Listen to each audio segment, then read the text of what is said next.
Arsiilee walloo mo'uu hin dandeettu wallolleen arsii mo'uu hin dandeettu Oromoo tartu tokko hin jiru. Miskiina dalagatuu deemu rakkataa dalagatuu deemu buddeena isaatirraa riskii namatti illee hin kutina ofittis riskii hin kutina. Deengadda naafxanyaa wajjii wallollee haga namni dalagarraa bahee mana jiru hin beeytan riskii nuti cite hin beeytan suudiin akkattuu ka du'a keenya jibbitu rabbi sodaadha haaliqa sodaadha waan haasoftan miizaanan haasaya. Arsiin qabdee hin dandeettu miti amma viidiyoo qabnee qabeessi agarsiise yoo itti qabeessi agarsiise akkam taata.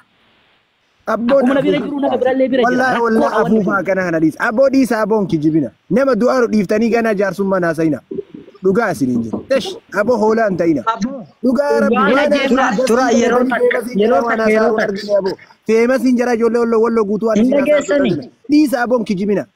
Wallahi billahi kijibdan ijoolleen haftee waala buuku. Waqasaman billahi kijibina. Tura aboo akkasimi. Ilmi namaa ka isa nama ta'e ka jaraa wallahi billahi dhiisa waan akkanaan hin kijibina bakka. Aboo dhageessani ofii keetti bakka nagaa teesse dhaggeeffadhu. Bakka nagaa teesse bakka gaarii teesse akka feete haasa'uun miti dhugaa dubbadha. Assalamu alaikum warahmatullahi wabarakatuh abdi. Abo dhiisa abo bakka dhiisa sobiidhaa dhiisa deema abo. Ijoollee na bira jirti ijoollee waa godhee fi nyaachiseen itti mari'annaa jabaadhaa isiniin jedha ulfaadhaa nagaa na oolaa nagaa na bulaa abboo feetan fidaa yoo feetan ajjeesa. Carraanaa fannime akka ka carraanaa fanni. Baay'ee dubbadhu. Ilaa fakkeenyaaf ijoollee walloo warreen as keessa teettanii nun arrabsinaa jettanoo yaane yoo isin arrabsuu dhiisanii mucaa fiduu heddannatti fakkaata akka haasaa jirtanitti jechuudha. Mucaa as baasaa ta'u kabaja yoo barbaaddan ulfinna araara yoo barbaaddan mucaa isin bira jiru as baasaatii ergasii nun arrabsinaa jedha. Mucaa isin baastan taanaan immoo arrabaa miti walajjeessu nuun jira jechuudha dhugaa dubbachuu.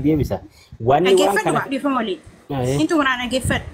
Fakkeenyaa fi odoo amma arsiinii dhugaa dubbachuuf isin dhiisee jedhee borummoo achi as yaatanii nuti arsii waraannee agarsiifnee arsiin nu dhiisee jettan jechuudha. Akkas ta'uu baannaan isin mucaa sana harka waraantanii nuti immoo tafarra.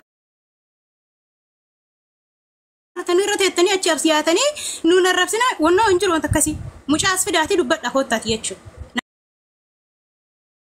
Booddee fakkaate waan ta'eef dhaggeeffadhaa jiran dubbii baay'attee farratti hin fe'an akkuma armadura jenne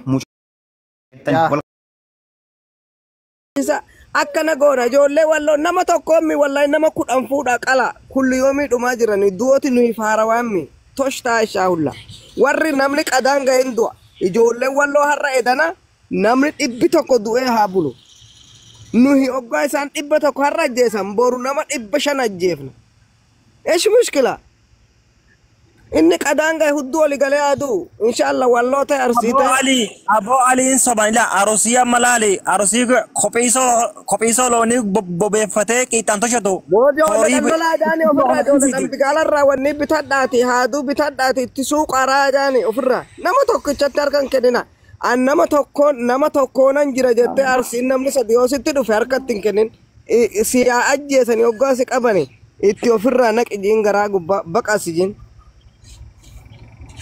Koma kana gambeeran salamaji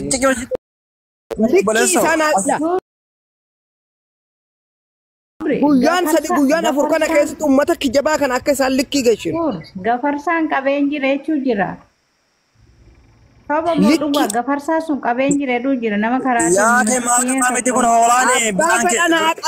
abbaa fedhanaa qabani abbaan feetaa qalabdu bira kaayeti saba mootummaa haa qabdu obbaa isaan nama 100 qaba baramma habba sadi qophaa'ee taa'ee jira la habba sadi qophaa'ee taa'ee jira baramma habba sadi taa'ati oo isaan ijoollee teenya miidhan nyaachisaa obaasadha haa gabbatanii akka foon nagaa wanni godhan qala koppiliki godha guys masha muuxaraa nyaatatti kenna oggaa isaan ijoollee teenya miidhan qala akka amaara hin tuqina ijoollee teenya as jaa kan jirtan amaara hin tuqina amaararraa lola warra harree salu